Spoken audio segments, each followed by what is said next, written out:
Magandang tanghali. Ngayong araw na ito, kayo po ay i-address ni Secretary of the Interior and Local Government, Benhar Abalos. Habang iniintay po natin siya, papahayag ko lang po na nag-cabinet meeting kami kaninang umaga.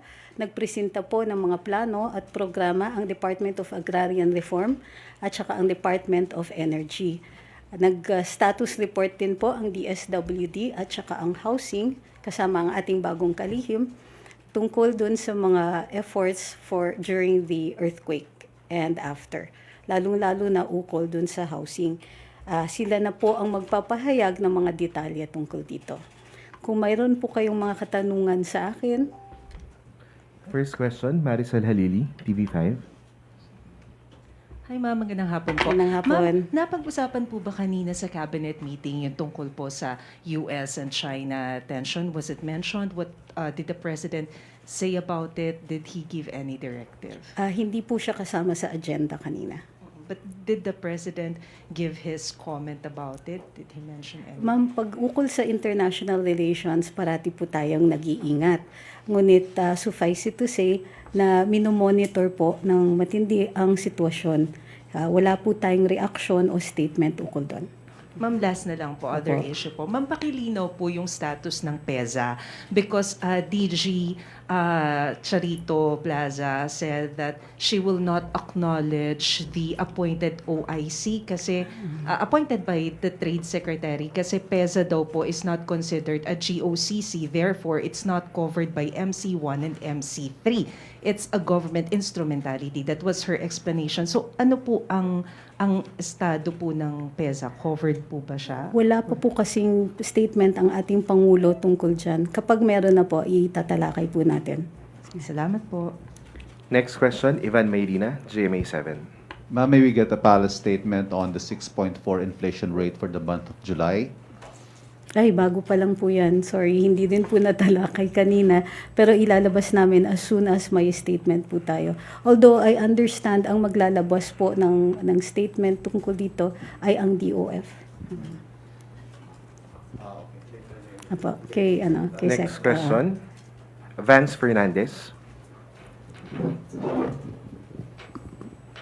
Good afternoon, ma'am. Ganang hapon. Yes. With the recent oath taking of new PNP Chief Police Lieutenant General Azurin, what are President Marcos' marching orders for the new Chief PNP? Or does it have any new changes to the internal operation and policies of the Philippines National Police? And did the President move towards ordering the new PNP chief to take a harsher or easier approach in regards to tackling internal peace and security issues? Any reaction on this? One, we don't normally react. But, okay. There are no marching orders that we know of. The primary mandate of the PNP is to keep order. So, peace and order ang kanilang primary na mandato. Pagkatapos niyan ay sila din po ang primary executors. They execute the law. They enforce the law. So beyond that, the President has not made any other specific orders. Paalala ko lang po, bahagi din naman po ng peace and order, sa peace and order program ng Presidente, yung continuity. So whatever it was that has already been there from the past administration, if it works, we continue that program. Next question, Pia Gutierrez, ABS-CBN. Ma'am, magpa-follow up lang po yung sa question ni Maricel tungkol po dun sa PEZA. Habang ongoing po itong issue ng leadership sa PEZA, sino po ang kinikilalang OIC ng Malacañang? Ang kinikilala natin will be kung ano yung angkop under MC1 and 3. At ito po ay si... Kung sino po yung OIC. so, sino po ito, ma'am? Is it OIC Panga or si ano pa rin po? Si Director General Charito Plaza?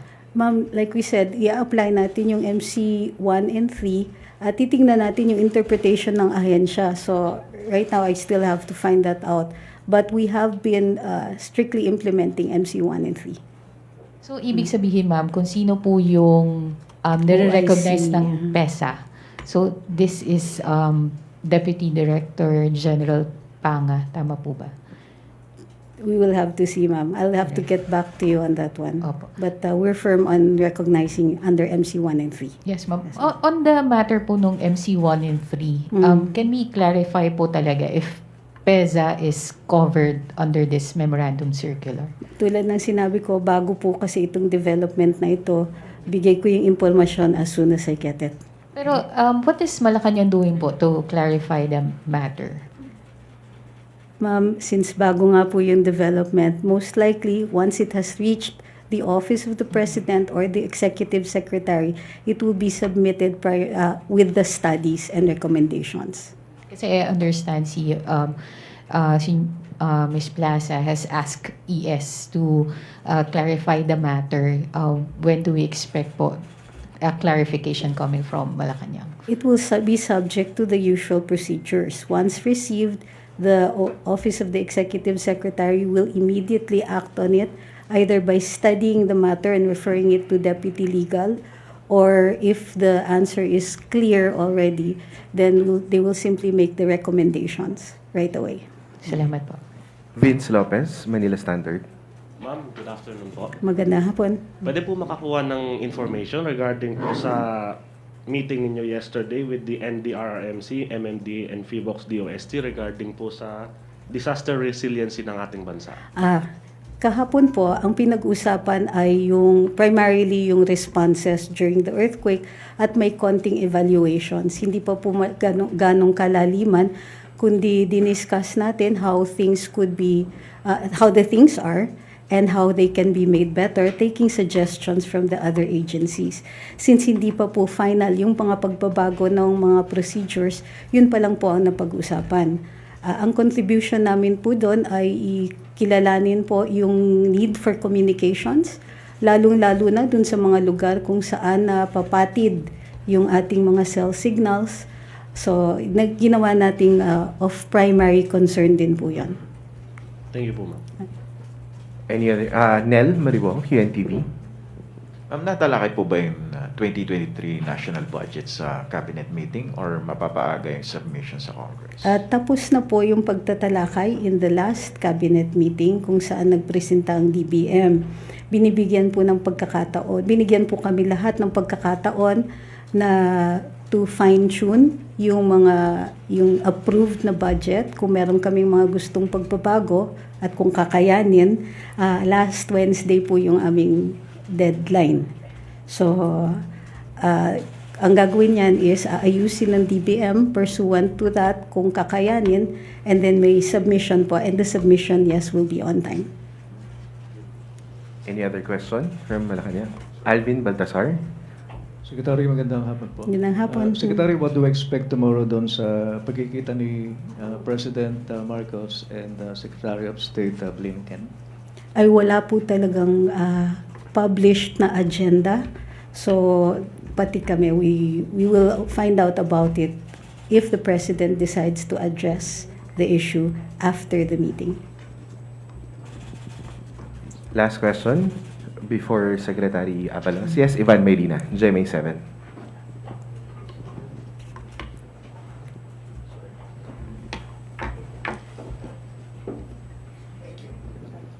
Ma'am, on the Taiwan situation, ano ho ang utos ng Pangulo patungkol sa sitwasyon ng Filipino community doon should the tension escalate into actual violent conflict? Sa ngayon po, minomonitor natin ang sitwasyon. So, magre-react na lang po tayo matapos ang masusing pag-aaral at saka subject to the information that we get from that monitoring. Before that, the President will not yet issue a statement. Tignan po natin kung ano yung mga pangyayari. Nag-iingat po tayo dito sa mga ganitong klaseng sitwasyon. Thank you. I think we can still accommodate one more question. One more. Any other question from Malacañang Press Corps? Maricel Halili, TV5. Ma'am, sorry, follow up ko lang po yun sa inflation kanina. I understand that you will still have to prepare a statement about that. But is this something that you have already expected, yung 6.4 na inflation? Nag-increase pa rin po siya despite the fact na nagkaroon ng rollback sa prices ng petroleum in the past few weeks. So, is this something that you have already expected? I understand that these were projected even before, given the inputs on international, due to the international events that have led to the increase in the prices of petroleum. So all of this had been factored and in fact was even mentioned in the State of the Nation of the President. So yes, it's part of it. We have expected this. So we'll just wait until it evens out, and the details of which should be asked of the DOF. Any more question while waiting for Secretary Abalos?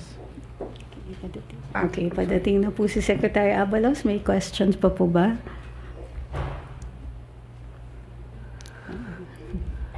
Naubos natin yung tanong ninyo. Showbiz. Naku, mahina kasi ako sa showbiz eh. We have Tuesday New from DZBB. Ma'am. As in, super hina talaga. Oh, yeah. Ma'am, tungkol lang po doon sa social pension for senior citizens. Sabi po kasi ng National Commission for Senior Citizens, most likely next year pa po matatanggap ng mga beneficiary yung 1,000 pesos dahil wala para fund for this year. But can the government parang in a form of ayuda para sa taong ito, mabigyan din yung senior citizens para lang mapunuan yung dapat na pondo nilang matatanggap ngayong taon? Ma'am, theoretical po kasi yung tanong ninyo eh. Kaya ba kung ano? So, titignan po natin. But it was not intended to be executed this year kasi tapos na nga po yung budget. In fact, tapos na yung budget for 2023. So, titignan po natin kung paano maipagkakasya. Yung, ano. But we have, since it's a law, it will be executed. Thank you. Secretary Abalos. Okay. Pinakikilala po natin yung ating napakasipag na kalihim ng Department of the Interior and Local Governments, Benhar Abalos. Magandang hapon. Hello.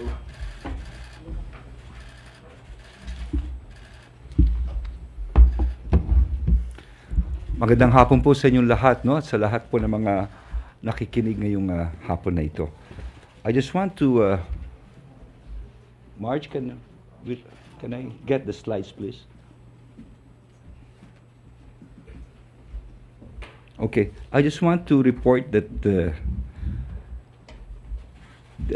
last week, about 7 days ago, there were about 100 Sayyaf who surrendered in Holo, Sulu. And yesterday, or 2 days ago, about 50 NPA rebel returnees also surrendered to the fall of the government. I'm going to show to you pictures. The pictures being shown now when I'm in white, those are taken in Cagayan de Oro.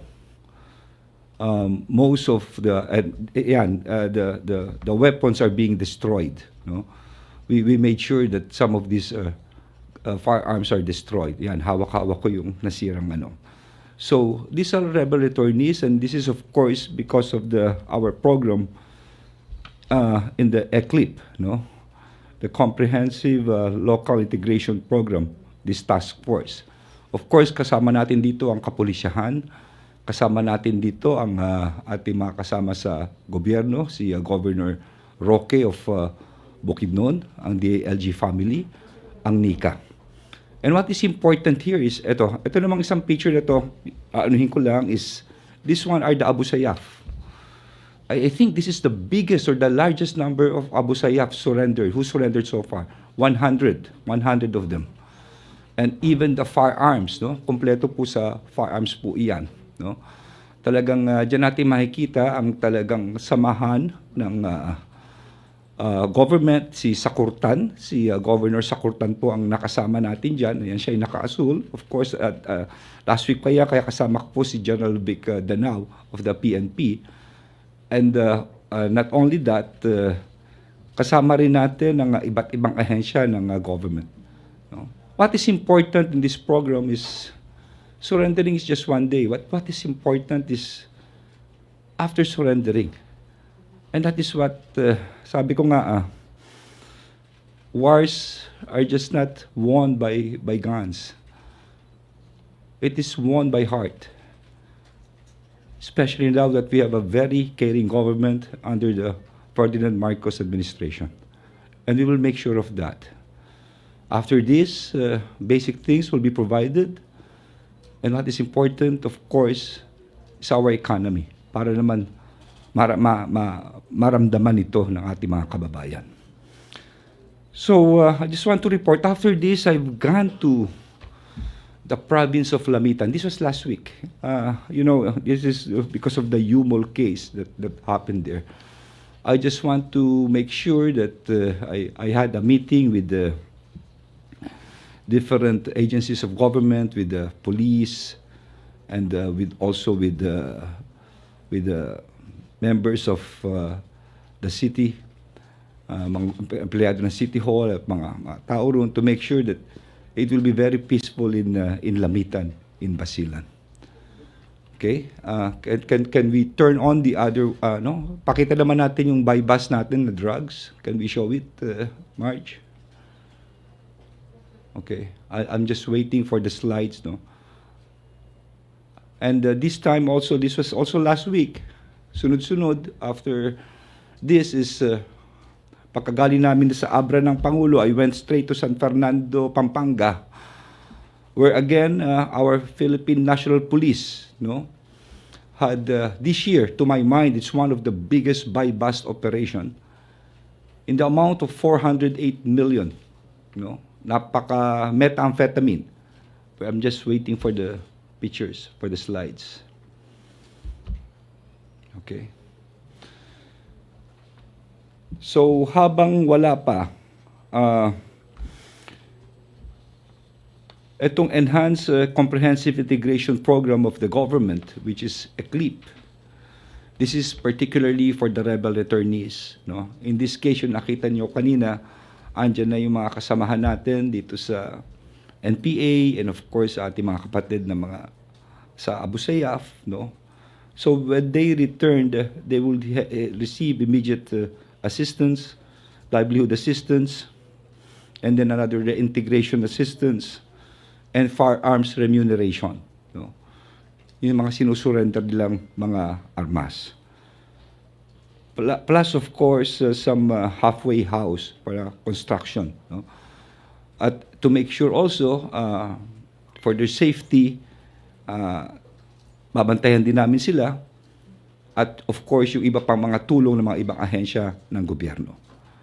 What is important with this kind of program, mukhang dire-diretso na dahil I've been receiving a lot of invitations. This week, pupunta na naman ako sa isang lugar, and there might be another surrendery, batch of surrendery. At sana sunod-sunod na ito para ang tunay na kapayapaan ay maramdaman na ng bawat isa. So, this is my report in behalf of the DILG. It's the rebel surrenderies, the one in Lamitan, and of course, the drug buy-bust. March, do we have the slides for the buy-bust? Having a bit of technical difficulty. May technical difficulty. Mamaya ako nila ipapakita. Okay? Sige, thank you.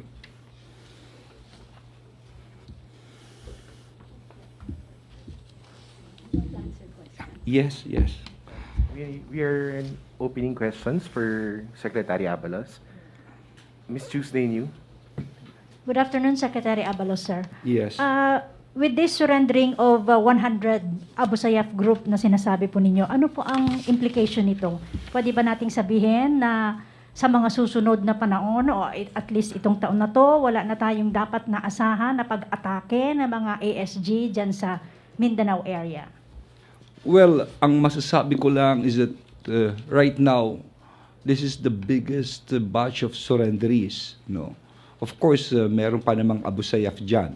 Pero malaki na ang kinahina. I was informed talaga, napakalaki na ng kinahina. Napakaganda po ng Sulu. They've got one of the most pristine beaches I've ever seen.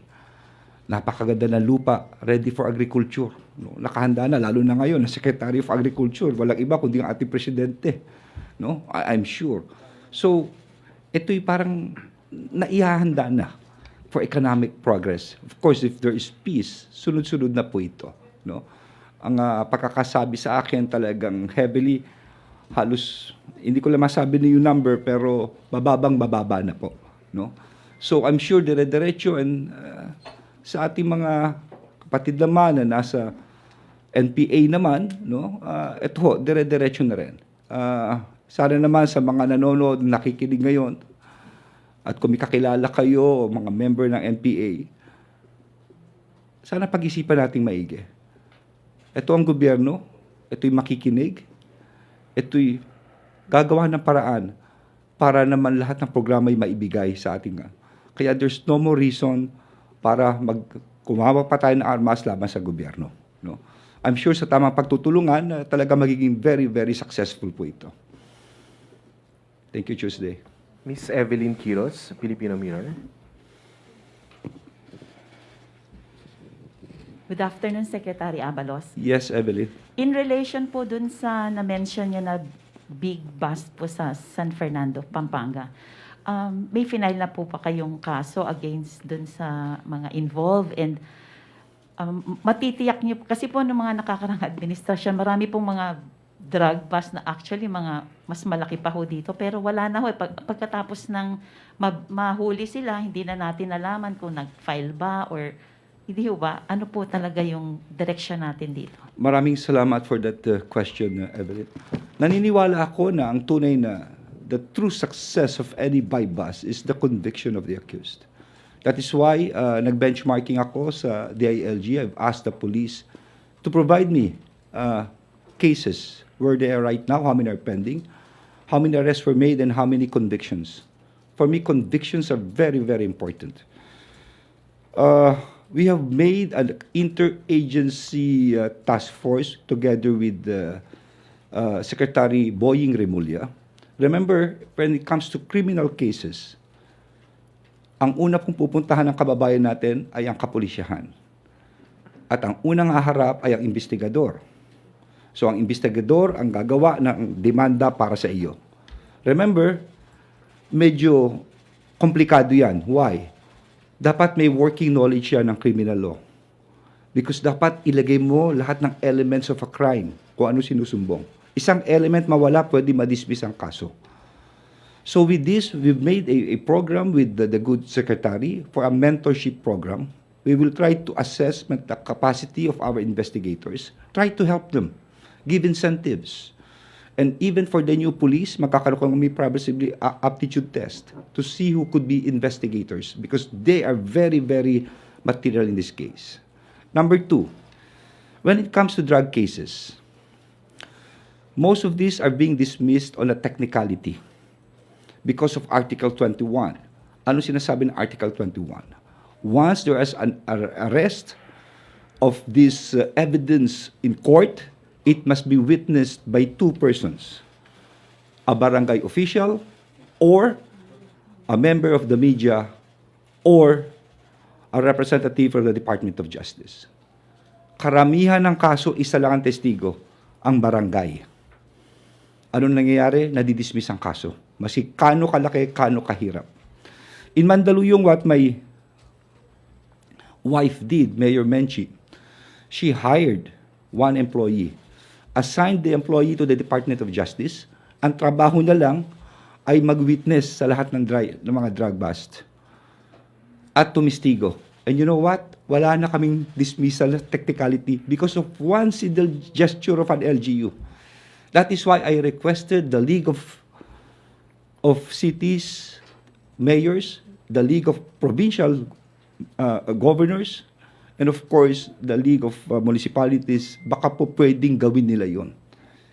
It's so, wag na nating antayin maamenda ang batas. Let's work within the law. We have to fill in the gaps. Kung may gap na ganito, punuan na lang natin. Kaya nga nananawagan ako noon sa ating mga alcalde, local chief executive, baka pwedeng gawin yon just to hire. Okay. Another issue about this. When it comes to hearing, yung police na reassign sa ibang lugar, yung police na promote, at kung tatawagin na siya ngayon sa hearing, Kung walang testigo, tandaan nyo yan, pwede ma-dismiss. Or, pwede na sabihin na the right to speedy trial. Hindi ba? Kung dire-diretso.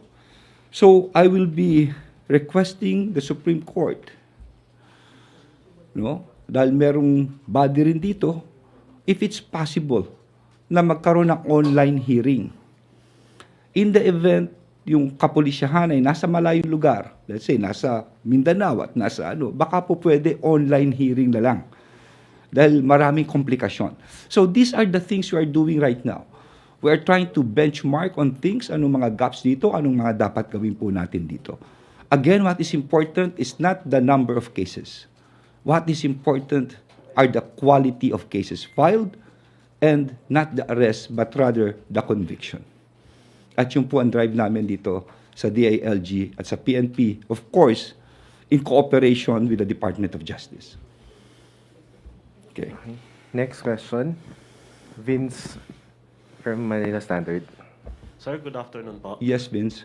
Sir, will the government intensify its illegal drugs campaign, particularly in Metro Manila, following the accomplishments of the DILG on the San Fernando, Pampanga drug bust? Well, yes. We will surely intensify the war on drugs. But, for me, it's not just the police who should move on this. It is one thing that everyone should act on this. Parang may isang puno hindi ba? Ang puno, may sanga. Putol ka ng putol ng saka, baka mamaya may tumubo. Kung gusto mong tanggalin ng puno, tanggalin mo ang ugat ng puno. Ang sanga ay ang mga pusher. Ang mga pulis natin, inaalay ang buhay, kailangan talagang putulin ng putulin dahil lalaki ang sangang yan. Pero mas maganda siguro kung magtulungan tayo yung ugat nito, which is the community, the school, the family. Everyone should help. And that is what the DILG would like to do. We will strengthen the Barangay Anti-Drug Abuse Council, go to the grassroots of everything. Poverty, counseling to the youth. No? We could do a lot of activities together, Luzon, Visayas, Mindanao, mga kabataan. And who could better counsel a child, a kid? Yung din kabataan Kung minsan papagalitan ko nanay, sabi matanda ka na kasi daddy Pero yung barkada sa barkada, remember, peer pressure is different. And not only that, the rise of cybercrimes. Iba ngayon because of this online. Iba ang mga bata. So, kailangan palakasin natin ang self-esteem. Gumawa tayong mga activities for the kids with one theme. Say no to drugs. So, we're going to do this. Rest assured, the police will do its best. Together, of course, with the NBI. Sama-sama kami rito. But much more than that, we as a people, as a community, on the ground, grassroots, tulungan nyo rin po kami dito. Let's have this advocacy. Palakasin natin pag-igtingan natin lalong ganito. It could be through sports, culture, arts, singing. We could have themes every month. We could do this. Diba? As long as the kids will know na, oops, pangit pala yan, hindi maganda yan. Thank you. Chris Jose, Remate. Sir, balikan ko lang po yung sa sumuko na NPA and ASG. Sir, may dun po sa 100 na ASG, meron po bang leader ng ASG na nag-express ng intention? Sumuko na po pala? I'm not so sure about the leaders, no? But I was informed. Talaga nagpapasalamat po ako dito sa intel ng PNP kay Governor Sakurtan, sa military, no? Tuwan-tuwa dahil, of course, DILG, dahil this is the biggest, Chris, the biggest Abu Sayyaf group that really surrendered. At marami pang iba. I assure you that sunod-sunod po ito. But what is important here is to make sure na talaga namang pag-surrender nila, akapin na natin yung programa ng gobyerno for them about livelihood, lahat po ay magawa po natin. I think the slides are ready for the by-bust, Marge. Okay na ba? I'm sorry, wala pa yata. Yes, Sec. Okay, can you play it? Can you play it, please? Okay. Hindi. Yan pala. No, hindi sa bypass yan. That's the one in ano. Okay. Yung kanina, that's the one in Cagayan de Oro. Pero yung rebels came from Bukidnon, no? Yan ang drug by bust. Isa-isang gas station yan na may dumating na kotse, no? So, next please, pakiulit lang. So, yan. Kung makikita nyo, parang nakatsae. It's a T, may mga Chinese characters na nakalagay sa loob. That one is about 60 kilos, worth about 408 million street value of the drugs. Okay? It's one of the biggest drug haul this year. Thanks, of course, to the Philippine National Police, to General Vic Danao and his team, and of course, the Regional Director of Region 3. Next, please. Wala na ba? Wala na. Matipid yata kami sa picture dito eh. Oo. Hiniram ko lang sa mga media ron eh. Next. Okay. I'm sorry but I have another meeting to go. Huh? Okay lang ba? Can you still accommodate 2 more questions? Sige. Last 2. Alvin Baltasar and then Vance Fernandez. Secretary, magandang hapon po. Yes. Tungkol doon po sa ASG tsaka sa NPA, ano po ba in-offer ng pamahalaan na tulong doon sa mga nagsisuko? Tsaka ano po yung nagtulak sa kanila para sumuko sila sa government? Well, under our program, we've got an immediate assistance, no, amounting to about 15,000. And we've got a livelihood assistance. We've got a reintegration assistance. And of course, firearms remuneration. Depende sa isusurrender na barel kung anong kalibre po ito.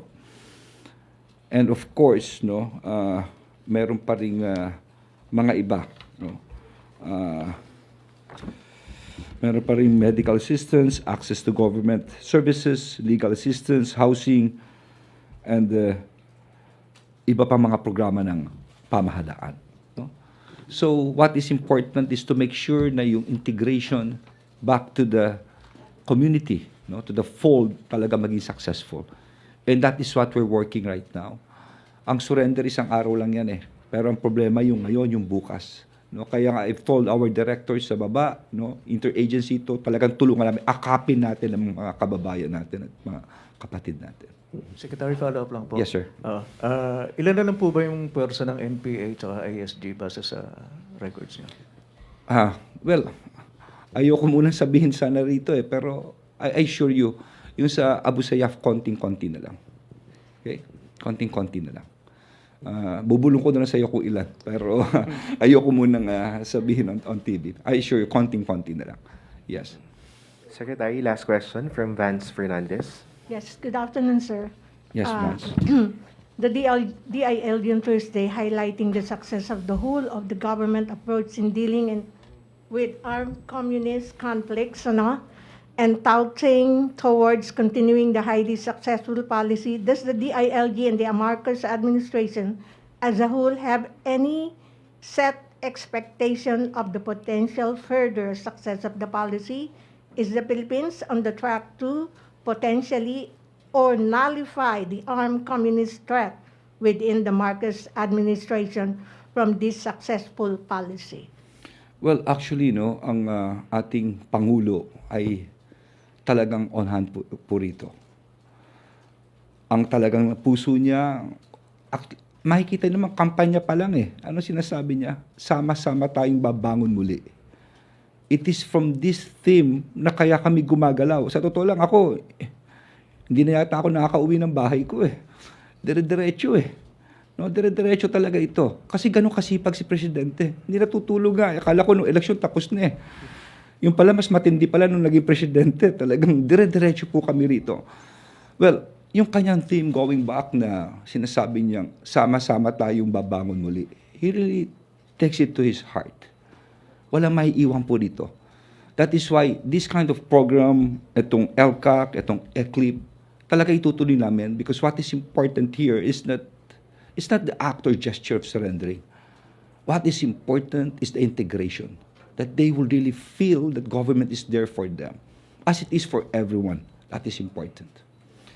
With this, I would like to thank the media. Maraming salamat po. And of course, Trixie. Thank you so much. Magandang hapon po sa inyo. Thank you. Maraming salamat, Interior and Local Government Secretary Benher Abalos. and Press Secretary Trixie Cruz-Angeles. Maraming salamat po.